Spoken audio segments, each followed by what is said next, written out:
عشق حضور صلی اللہ علیہ وسلم کے لیے اور خدمت مخلوق کے لیے. اب کامیاب ہونے کے لیے کون سا راستہ چنیں؟ جو بیسکس ہیں، جو فرض عبادات ہیں، وہ تو آپ نے کرنی ہے. ان کے علاوہ ہم اس سے آگے کی بات کر رہے ہیں.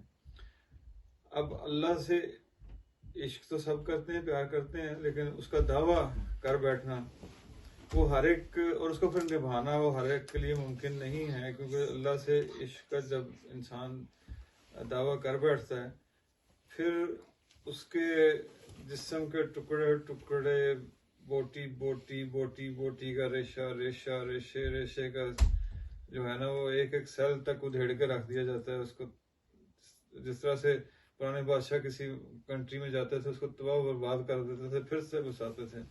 تو وہی بادشاہ جب آتا ہے نا، تو سب کچھ نکال دیتا ہے پھر دل سے، کہ اس دل پہ میرا ہی قبضہ ہے، میں رہوں گا.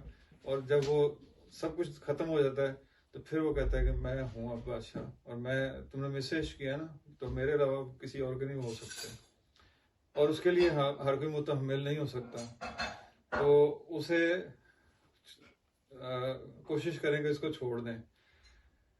دوسرا راستہ آ جاتا ہے حضور صلی اللہ علیہ وسلم، عشق مصطفیٰ صلی اللہ علیہ وسلم کا، یعنی کہ درود پاک زیادہ سے زیادہ پڑھ کے اس طریقے سے کامیابی کی طرف جائیں.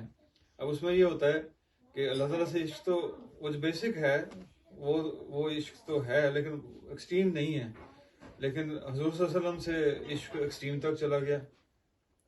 اب اس میں کیا ہوگا کہ حضور صلی اللہ علیہ وسلم رحمت للعالمین ہیں، وہ امتحانوں سے بچا لیں گے. جو ڈائریکٹ اللہ تعالیٰ سے ڈائریکٹ ہونے میں امتحان آنے تھے، ان سے وہ بچا لیں گے اور آپ کو آگے تک لے جائیں گے، آپ کو کامیابی سے ہمکنار کرا دیں گے. اب یہ پہلی دو چیزیں جو ہیں، اب انسان اس میں کامیاب ہو سکے گا کہ نہیں ہو سکے گا، اس کے بارے میں شروع سے ہم حتمی نتیجہ کوئی نہیں نکال سکتے.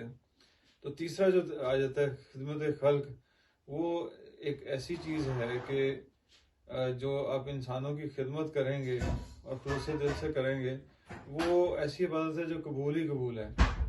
آپ کی دوسری عبادات آپ کرنے کے بعد بھی شورٹی نہیں دے سکتے قبول ہوں گی کہ نہیں ہوں گی، وہ اللہ کی مرضی ہے.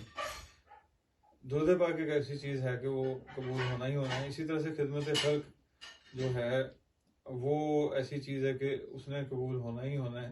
اور اس کا ایک فائدہ اور بھی ہے کہ ایک کے بدلے میں اللہ نے 10 دینا ہے، اور اس سے آپ کی دنیاوی دولت بھی بڑھتی ہے. اور پھر اللہ تعالیٰ کا وعدہ ہے کہ جو میں نے رزق دینا ہے، جب تک وہ رزق ختم نہیں ہوگا اس بندے کا جو تقدیر میں لکھا ہے، اس وقت تک وہ مرے گا نہیں. اب جب 10 گنا رزق بڑھ گیا ہے، تو اس کو کھانے کے لیے زندگی بھی اللہ کو بڑھانی پڑے گی. اس کی زندگی بھی بڑی ہوتی جائے گی، لمبی ہوتی جائے گی. چاہے وہ بیمار ہے، جو بھی ہے، اس کی زندگی بڑھنی شروع ہو جائے گی، پتہ بھی نہیں چلے گا کہ کیا ہو رہا ہے.